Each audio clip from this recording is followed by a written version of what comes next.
वज्रपात उजाड़ी देछि घर निमेषकरे उजुड़ी जाइछि निज स्वप्नर घर किए बा जानिथिला अदिनिया वज्रपात तांको स्वप्नर घर को एमिति उजाड़ी देब निज आखि आगरे निज स्वप्नर घर को हुतु हुतु होई जळुथिबार दृश्य किए बा देखि सही परिबो। तेबे वज्रपातरे जळी जाइछि 6 बखरा घर जळी पोड़ी पाउंस होई जाइछि लक्षाधिक टंकार सुना रूपा। एपरी एक अभावनीय घटना घटी भुवन थाना जमुनाकोट ग्राम जगन्नाथ पाटणा साहिर अखिल साहाणी परिवार संध्यारे घरे बसिथिबा समय हठात काल बैशाखी तांडव रचिथिला। किए किछि बुझिबा आगरु काल बैशाखीर कराल रूपरू वर्ती पारि नथिले अखिल साहाणी परिवार। काल बैशाखी तांडव रचुथिबा समय साहाणी परिवार घर उपरकू होइथिला वज्रपात।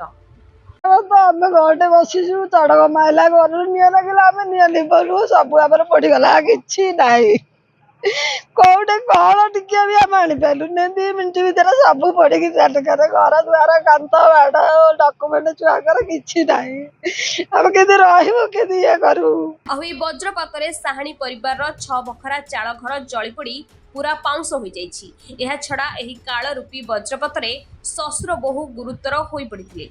बहु जाइए मेडिकल को आखि की चढ़क मारी आम जो चढ़क मारे आम दिह हाथ कौन होगा मुझे कौन माइला बोली बहु मेडिकल को जाइए।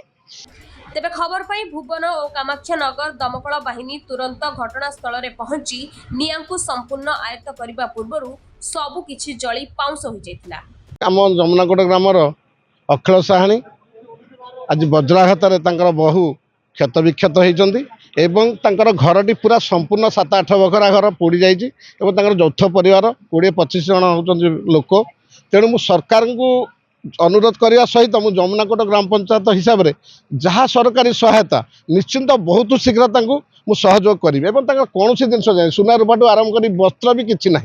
तेणु मु निश्चिंत मु विधायक को फोन करी तहसिलदार मैडम सागे कथा से आरआई की पठेबे निश्चिंत संपूर्ण सहयोग सरकारी स्तर में आम करूँ।